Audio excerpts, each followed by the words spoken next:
সংসার সাজাতে কোন মেয়ের না ভালো লাগে? প্রতিটা মেয়েই চায় সাজানো গোছানো একটি সংসার। আর আমরা মেয়েরা যদি কোথাও যাই সাংসারিক কিছু দেখলে তো ঝাঁপিয়ে পড়ি কেনাকাটা করার জন্য। সো হ্যালো এভরিওয়ান, আসসালামু আলাইকুম। সবাই কেমন আছেন? আশা করি সবাই ভালো আছেন। আলহামদুলিল্লাহ আমিও আল্লাহর রহমতে ভালো আছি। তো এই যে দেখতে পাচ্ছেন থালাবাটি নামাইছি, আর এগুলা হচ্ছে বাজার করতে গিয়েছিলাম, তো ওখান থেকে কিনেছি। আর এই প্লেটগুলা কেনার কোনো উদ্দেশ্যই ছিল না, গেছিলাম বাজারে কিছু মুদি সদাই আনার জন্য। তো ওখানে এই কোকারিসের একটা দোকান ছিল, তো ওই দোকানে একটু গিয়েছিলাম। আর এই প্লেটগুলা দেখে আমার খুবই পছন্দ হয়েছে, এই জন্য নিয়েছি। আর এমনিতে ঘরের ভিতরে আলমারি ভর্তি সব প্লেট বাটি অনেক কিছুই আছে, তারপরেও যেখানে যাই যেটা দেখি পছন্দ হলে নিয়ে আসি।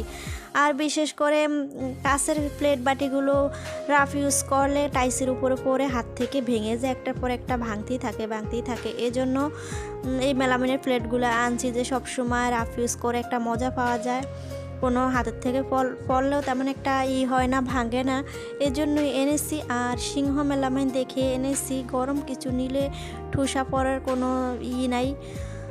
আর কি মেয়েও একটা বদ অভ্যাস, সংসারে এত কিছু থাকার পরও যেখানে যেটা দেখি ওইটা কেনার জন্য পাগল হয়ে যাই।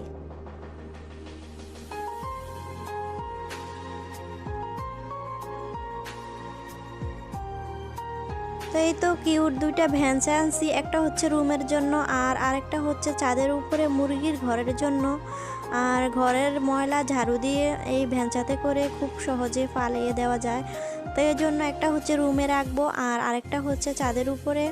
মুরগির যে আমার ছোট্ট একটা ফার্ম আছে, তো ওটার ভিতরে ঝাড়ু দিয়ে ময়লা আবর্জনা মুরগির পায়খানা যা আছে সব কিছু এই ভ্যানচাতে করে উঠিয়ে ফেলে দেওয়া যাবে খুবই সহজভাবে। আর এই ভ্যানচা দুইটাও আমার কাছে খুবই সুন্দর লাগছে, এক কালারের ভিতরে দোনোটা নিয়েছি।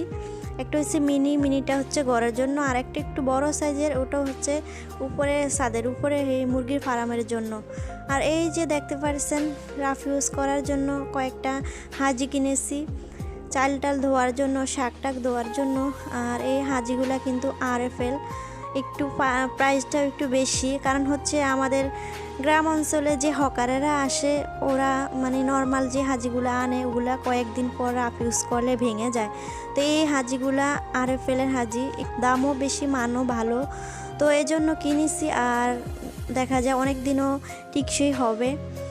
আর এখানে হচ্ছে আমার মাসের পুরা সদাই, মাসকে বাড়ি যা বাজার করেছি সব সদাই এখানে, টুকটাক কিছু আছে এগুলা পরে আনবো, আর যেগুলা প্রয়োজন ওগুলা নিয়ে আসছি। আর এখানে হচ্ছে চাল, আর এই চালগুলো হচ্ছে আতপ চাল, এখানে আমি 20 কেজি আতপ চাল নিয়েছি শীতকালীন পিঠা পুটা খাওয়ার জন্য। আর বিশেষ করে আমি চালটারে ভালো করে শুকিয়ে ড্রামে ভরে দিব, আর ওটা হচ্ছে ময়দার সাথে চাল ভাঙ্গিয়ে গুঁড়া কইরা রুটি বানিয়ে খাবো, এজন্য আমি চালগুলা কিনেছি। তো এখানে হচ্ছে গিয়ে আমি কি বাজার করেছি, প্রথমত আমি মুরগির জন্য গম নিয়েছি, আর এখানে হচ্ছে গিয়ে কনডেন্স মিল্ক দুধ নিয়েছি 3 ডিব্বা, আমার পুরো মাস চলে যাবে।